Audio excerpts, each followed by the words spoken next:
J'ai toujours pensé que le 7e signe de l'Apocalypse, c'est quand il y aurait de la neige sur le sol accumulée à la mi-novembre.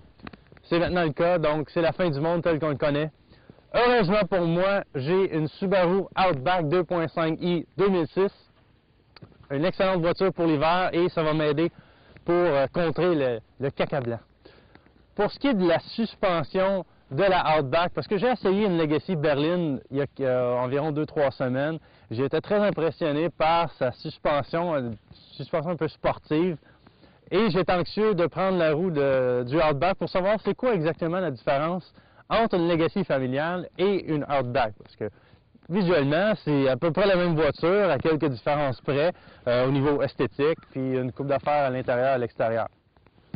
Quand je suis parti au volant de la Outback, la première chose que j'ai remarqué, c'était, comme j'ai dit, la suspension qui est plus molle. La suspension est beaucoup plus molle et aussi la Outback a une hauteur au sol plus élevée que la Legacy. Elle est équipée de pneus d'hiver maintenant aussi, ce qui n'est pas une mauvaise chose. Donc, suspension beaucoup plus molle dans la Outback que la Legacy. Au niveau de la conduite, j'étais un peu surpris. Avec le modèle de suspension, je m'attendais peut-être à quelque chose un peu marshmallow, mais c'est pas le cas. Ça se conduit très bien et c'est une excellente voiture d'hiver. L'hiver est arrivé, donc c'est parfait. Ce Outback 2.5i, c'est le modèle de base. Elle coûte 32 995 $.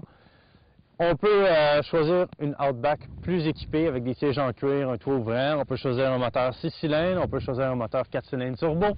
Donc, on a beaucoup de choix. La Outback la plus chère va être la 3.0R VDC qui va coûter 45 995 $. C'est dispendieux, celui-là aussi est dispendieux, mais on a l'impression d'acheter un véhicule qui est dispendieux, qui est bien construit, qui est solide et qui est de bonne qualité, et c'est le cas aussi de celui-là. En général, je trouve que l'habitacle de la Outback, c'est très bien.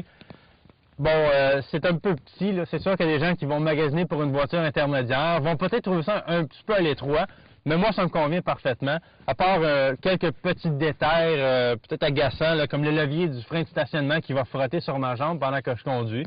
Mais en général, c'est très bien. Tous les boutons, les dispositifs, tout est riche, tout a l'air bien fini, tout a l'air cher et dispendieux, évidemment, qui va avec le prix du char. L'espace pour la tête, c'est généreux à l'avant et à l'arrière, c'est encore mieux parce que la ligne de toit va monter un petit peu quand elle va se diriger vers le haillon. Donc, à l'arrière, beaucoup de place pour la tête. Pour les jambes et pour les pieds, c'est pas le cas parce que les sièges sont fixés bas. Donc, ça fait une belle position de conduite, c'est le fun.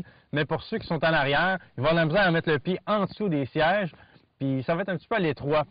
Pour avoir essayé une version de la Legacy avec des sièges en cuir, je préfère les sièges en tissu. Ils sont plus agrippants, là, on se sent un peu plus confortable.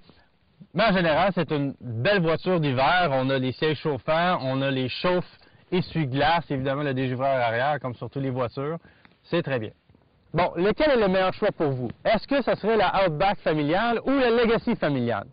Personnellement, si je décidais, ça serait la Legacy et non la Outback parce que je préfère une suspension plus ferme, plus sportive. Je crois que c'est le genre de tenue de route que je préfère. Pas que la Outback ne se tire pas bien à faire, mais selon mes goûts, je préfère la Legacy. Par contre, peu importe celui que vous allez choisir, vous allez voir une belle différence entre les deux. La Outback a une suspension un petit peu plus molle et il y en a qui préfèrent ça, et de loin peut-être. Ce qui est le fun, c'est qu'entre la Legacy et la Outback, vous allez vraiment voir une différence, vous allez la sentir. Comme je disais tantôt, la Outback familiale n'est pas donnée à 33 000 $ près. Par contre, vous achetez une voiture qui est solide, qui est bien construite, vous avez l'impression que vous achetez quelque chose de riche et vos voisins seraient peut-être même jaloux.